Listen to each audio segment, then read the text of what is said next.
सुस्वागतम बच्चों, online class में आप सभी बच्चों का हार्दिक स्वागत है। आइए हम लोग हिंदी विषय में कविता पाठ का अध्ययन करेंगे बच्चों। ठीक है, कविता हमारी है होली। कविता का नाम है होली, जो पेज नंबर 43 पर है बच्चों, पेज नंबर 43। ओके, देखिए यहाँ पे होली। एक बार हम इनको पढ़ लेते हैं बच्चों। होली सभी को बहुत पसंद होती है। अभी मार्च महीना है तो होली आने वाली है बच्चों। ठीक है, होली आई, रंग बिरंगी होली आई, नवन नवेली होली आई, तुम क्यों यूँ खड़े हो भाई, हंसती आई गाती आई, झोली में खुशियाँ लाई, सबको गले लगाती आई, जीवन में है भजी सहनाई। ठीक है बच्चों, तो इस प्रकार से होली के बारे में बताया गया है। हम लोग इनको पढ़ चुके हैं। ये दोबारा हमारा अध्ययन हो रहा है बच्चों, ताकि आपको अच्छे से याद हो जाए। ठीक है, तो आपको होली कविता याद करना है बच्चों। ठीक है, देखिए बच्चे कितने प्रसन्न हो रहे हैं, बहुत खुश हो रहे हैं, एक दूसरे को रंग लगाते हैं और अपनी खुशियों को मनाते हैं बच्चों। ठीक है, आइए इनके कठिन शब्द हम लोग देख लेते हैं, जिसको इंग्लिश में हम हार्ड वर्ड्स कहते हैं बच्चों। ठीक है, पहला है देखिए होली। ठीक है, और दूसरा है बिरंगी, रंग बिरंगी होली आई। बहुत सारे रंगों को हम लोग खेलते हैं, कोई लिमिट नहीं होती है रंगों की। ठीक है, और तीसरा है आई, यानी होली हर साल आती है, तो उसी प्रकार से होली का महीना आ चुका है, तो हम लोग कह लेते हैं कि होली आई, एक दूसरे को बताते हुए हम लोग कहते हैं। और चौथा है नवेली। ठीक है, नवेली यानी बहुत ही नई बहुत ही नए नए कपड़े पहनकर, या बहुत नए नए फसलों के साथ, बसंत ऋतु के साथ। ठीक है, तो नवेली शब्द का इस्तेमाल किया गया है। पांचवा है क्यों यानी क्यों भाई, आप क्यों खड़े हो। ठीक है, छठवां शब्द देखिए खड़े हो भाई, तुम भी हमारे साथ खेलो, आप क्यों खड़े हो। और सातवां है हंसती, और आठवां है गाती, यानी हंसती और गाती यानी ढेर सारी खुशियों को बिखेरते हुए, ढेर सारे एंजॉयमेंट को लेकर आई है। ठीक है बच्चों, आइए देखिए नौवां है झोली यानी हमारे थैले को बोलते हैं, बैग को बोलते हैं। ठीक है, हमारे जो दामन में जो चीज़ें आती हैं उनको भी हम झोली बोलते हैं। ठीक है, और 10वां है खुशियाँ यानी बहुत हैप्पीनेस को लेकर आई है, बहुत ही एंजॉय करने के लिए हमारे लिए ये होली आई है। और 11वां शब्द है लाई। ठीक है, लाई यानी बहुत कुछ हमारे लिए लाई है, खुशी को लाई है। दुनिया में सबसे बड़ी खुशी होती है बच्चों। ठीक है, अगर खुशी हमारे पास है तो सब कुछ हमारे पास है। ठीक है, और 12वां शब्द है सबको यानी किसी को छोड़ना नहीं है, सभी लोगों को गले लगाते हुए आई। होली सबके लिए आती है, किसी एक के लिए नहीं आती है, जो चाहे वो बड़ा हो छोटा हो, सभी के लिए होली आती है और सबको गले लगाते हुए आती है। ठीक है, और 14वां शब्द देखिए लगाती। ठीक है, क्या लगाती, गले लगाती। 15वां शब्द जीवन यानी हमारी लाइफ में, हमारे जीवन में।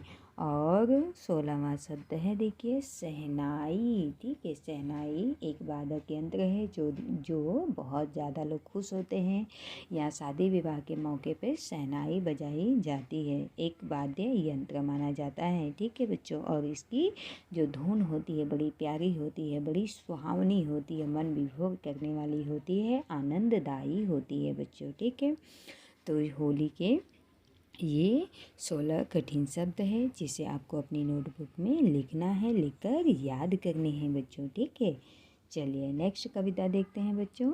कविता को इंग्लिश में पोएम कहते हैं, ये आप सबको पता है। और दूसरी हमारी कविता है, ये सेकंड सेमेस्टर की लास्ट कविता है बच्चों, हे शारदे माँ। ठीक है, यह एक तरह की गीत है, एक तरह की वंदना है, कविता के अंतर्गत लिया गया है बच्चों। पेज नंबर 44 पर है, पेज नंबर 44 पे है आपके वर्कबुक में, आप वहाँ से भी आसानी से पढ़ सकते हैं। ठीक है, आइए देख लेते हैं हम लोग। हे शारदे माँ अज्ञानता से हमें तार दे माँ, तू स्वर की देवी है संगीत तुझसे, हर शब्द तेरा है हर गीत तुझसे। हम अकेले हम हैं अधूरे, तेरी शरण में हमें प्यार दे माँ। तू श्वेत वर्णी कमल पे विराजे, हाथों में बीड़ा मुकुट सर पे साजे। मन से हमारे मिटा दे अंधेरे, हमको उजालों का संसार दे माँ। हे शारदे माँ, हे शारदे माँ। शारदे माँ से हम प्रार्थना कर रहे हैं, हम वंदना कर रहे हैं कि हे श्वेतवर्णी माता, हे स्वर की देवी, हे माँ हमें प्यार दे और अपनी शरण में ले ले। हमें अज्ञानता से तार दे, हम जो अज्ञान के अंधेरे में घूम रहे हैं माँ, हमें उजालों का संसार देकर हमें ज्ञान दे माँ। क्योंकि तू ही ज्ञान की देवी है, तुझसे ही गीत है संगीत है, सब कुछ तेरे अंदर है माँ। ठीक है, तो इस प्रकार से हम शारदे माँ से वंदना अर्चना कर रहे हैं बच्चों। ठीक है, और माता सरस्वती हमें ज्ञान देती हैं, ऐसा हम आशा करते हैं। ठीक है, आइए हार्ड वर्ड्स देख लेते हैं बच्चों इस कविता का। हार्ड वर्ड से देखिए कठिन शब्द, पहला है शारदे माँ। ठीक है, माता शारदे का ही हम पोयम पढ़ गए हैं, वंदना पढ़ गए हैं। ठीक है, दूसरा है अज्ञानता, जो हमारे पास नॉलेज नहीं है, अज्ञानता है, उसे दूर कर दे माँ, ख़त्म कर दे माँ। स्वर, स्वर यानी कि जो सुर निकलता है, जो हम बोलते हैं, हम उसे स्वर कहते हैं। ठीक है, यहाँ सुर लय ताल सारे गामा पा धा नि सा जितने भी सुर निकले हैं वो माता सरस्वती से आए हुए हैं। और चौथा है संगीत, संगीत यानी गीत जो लयबद्ध करके गाया जाता है, बोला जाता है, उसे संगीत कहते हैं बच्चों। ठीक है, और पांचवा है अकेले, यानी हम इस दुनिया में अकेले हैं, तुम्हारे बगैर या तुम्हारे ज्ञान के बगैर। जब हमें ज्ञान प्राप्त हो जाएगा माँ तो हम नॉलेजेबल हो जाएंगे, बुद्धिमान हो जाएंगे। हे माँ हमारी मदद करो। और छठवां है देखिए अधूरे, यानी हम ज्ञान के बगैर अधूरे हैं, तो हमें ज्ञान दो माँ। ओके, नेक्स्ट है देखिए यहाँ पे शरण, यानी आपकी शरण में ले लो, अपने अंडर में ले लो माँ, ताकि हमसे कोई गलती ना हो, हम ज्ञान के पथ पे चल सके माँ। ठीक है, और आठवां शब्द है श्वेत वर्णी, यहाँ पे माँ शारदे की बात कही गई है कि श्वेत वर्णी हो, श्वेत वस्त्र को धारण करने वाली हो माते आप।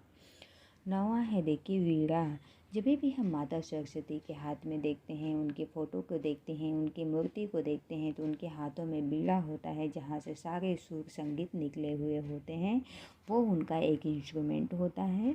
ठीक है, तो उसे वीणा कहा जाता है बच्चों। ठीक है, और 11वां है अंधेरे, अंधेरे यानी ज्ञान के बगैर हमारे मन मस्तिष्क में जो अंधेरा छाया हुआ है उसे ज्ञान देकर मिटा दो माते। ठीक है, और 10वां शब्द है देखिए मुकुट।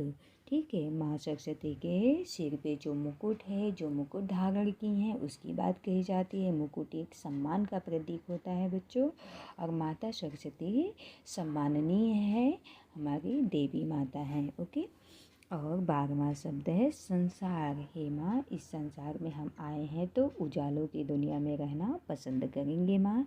ठीक है बच्चों, तो इस कविता में 12 हार्ड वर्ड्स है, आप इनको याद कीजिए बच्चों।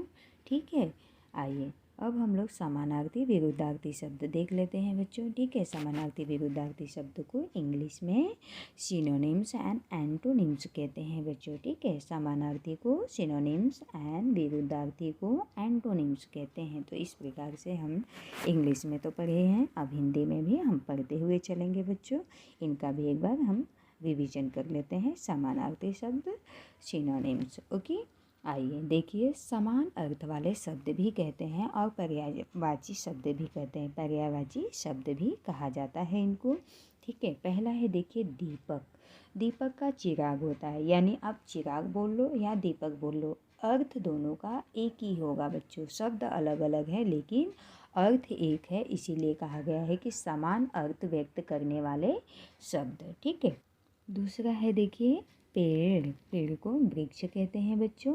और तीसरा है सागर, सागर को समुद्र भी कहा जाता है बच्चों। ठीक है, पेड़ का आप इंग्लिश में ट्री भी कहते हैं। ठीक है, और सागर को हम समुद्र कहते हैं, जिसको इंग्लिश में हम सी कहते हैं बच्चों। ठीक है, पेड़ पौधों से देखिए हमें बहुत सारे ऑक्सीजन मिलते हैं, बहुत सारे इनके बेनिफिट होते हैं बच्चों। ठीक है, फल मिलते हैं, फूल मिलते हैं, तो इस प्रकार से पेड़ और वृक्ष भी हमारे लिए बहुत ही उपयोगी होता है। और सागर समुद्र भी बहुत ही उपयोगी है, इसमें भी बहुत सारे जीव जंतु होते हैं।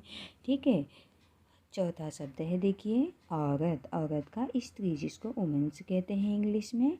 ओके, और पांचवा है आदमी, आदमी का समानार्थी शब्द होगा पुरुष, पुरुष को हम इंग्लिश में क्या कहेंगे, मैन कहेंगे बच्चों। ठीक है, मैन, और बहुत सारे हैं तो मेंस। ओके, आइए नेक्स्ट वर्ड है यहाँ पे देखिए छठवां अग्नि, अग्नि का समानार्थी शब्द आग होता है बच्चों। और सातवां है सर्प का समानार्थी शब्द साफ होगा, स्नैक। अग्नि का फायर इंग्लिश में कह सकते हो। और सातवां है जो सर्प का स्नेक भी बोलते हैं हम लोग इंग्लिश में, और जिसको समानार्थी शब्द में सांप लिया जाता है। ओके, नवा है देखिए यहाँ पे नाव, नाव का समानार्थी शब्द नाव का होगा बच्चों, जिसको इंग्लिश में हम बोट कहते हैं, हिंदी में नया भी कह सकते हैं। ठीक है, नया, नौका, नाव, ये सब बोट का ही नाम है। नवा है देखिए आँख, आँख को हम नेत्र कहते हैं, और नेत्र इंग्लिश में आइज कहते हैं बच्चों। ठीक है, और 10वां शब्द है देखिए पृथ्वी, पृथ्वी को समानार्थी शब्द में धरती लिया गया है बच्चों। ठीक है, पृथ्वी जहाँ पे जीवन संभव है, हम सब रहते हों, उसे पृथ्वी कहते हैं। ओके, तो ये 10 समानार्थी शब्द भी आपको याद करने हैं बच्चों। आइए अब हम विरुद्धार्थी शब्द देख लेते हैं। विरुद्धार्थी शब्द, जिसको इंग्लिश में एंटोनिम्स कहते हैं बच्चों। ओके, विपरीत अर्थ वाले शब्द। ठीक है, विपरीत अर्थ वाले शब्द यानी उसके जस्ट उल्टा। ठीक है, उल्टा अर्थ व्यक्त करने वाला शब्द। जैसे आशा, आशा का निराशा, आशा मतलब होप, निराशा मतलब होपलेस। ठीक है, कोई उम्मीद नहीं हो उसे निराशा कहते हैं, आशा का उल्टा। दूसरा है उषा, उषा का निशा हो जाएगा बच्चों। ठीक है, उषा का निशा यानी उषा यानी अर्ली मॉर्निंग, निशा यानी इवनिंग का टाइम, शाम का समय। ओके, तो ये दोनों एक दूसरे के अपोजिट वर्ड्स भी कह सकते हैं हम लोग। ओके, और तीसरा है देखिए गरीब, गरीब का अमीर। ठीक है, गरीब का अमीर, गरीब यानी पुअर, अमीर यानी रीच। ठीक है, जो धनवान हो, जो बहुत ही अमीर हो, उसे अमीर, और गरीब उसका उल्टा हो जाएगा। ओके, और चौथा है देखिए ऊपर, ऊपर का नीचे। ठीक है, जस्ट अपोजिट वर्ड हैं, उल्टे हैं शब्द। ठीक है, तो ऊपर यानी अप, नीचे यानी डाउन। ठीक है, पांचवा है अंदर, अंदर का उल्टा शब्द, यहाँ विरुद्धार्थी शब्द बाहर होगा बच्चों। बाहर यानी इन, मतलब अंदर यानी इन, और बाहर यानी आउट। ओके, और छठवां है देखिए लाभ, लाभ का हानि। ठीक है, यहाँ पे देखिए इनका लाभ, जैसे हमको कोई लाभ हुआ, कोई बेनिफिट हुआ, और हानि यानी हमारा लॉस हो गया, हमारा नुकसान हो गया, तो उसके लिए हानि शब्द का इस्तेमाल किया जाता है। ये विपरीत अर्थ व्यक्त करने वाले शब्द हैं, विरुद्धार्थी शब्द हैं एक दूसरे के। ओके, आइए नेक्स्ट वर्ड है यहाँ पे देखिए सातवां अग्नि, अग्नि का जल। ठीक है, अग्नि यानी फायर, जल यानी वाटर। ठीक है, दोनों एक दूसरे के अपोजिट वर्ड हैं। और आठवां है गीला, गीला का विरुद्धार्थी शब्द होगा सूखा, गीला यानी वेट और सूखा यानी ड्राई।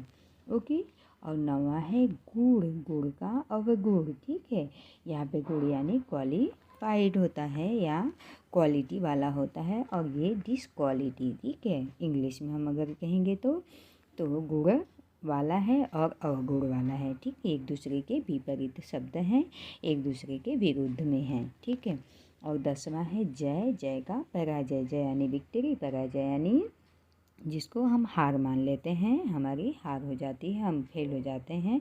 ठीक है, उसके लिए हम लोग यूज करते हैं शब्द।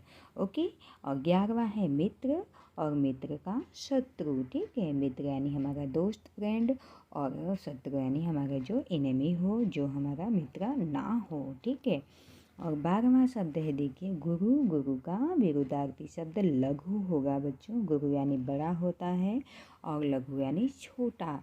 ठीक है, तो बिग और स्मॉल भी हम यहाँ पे कह सकते हैं। ओके, तो इस प्रकार से 12 समानार्थी और विरुद्धार्थी शब्द है बच्चों। आप इनको याद करिए, अपनी नोटबुक में लिखिए, लिखकर आप अध्ययन करेंगे तो आपको लर्न हो जाएगा बच्चों बड़ी आसानी से और एग्ज़ाम में आपकी मदद होगी। ठीक है, चलिए धन्यवाद बच्चों।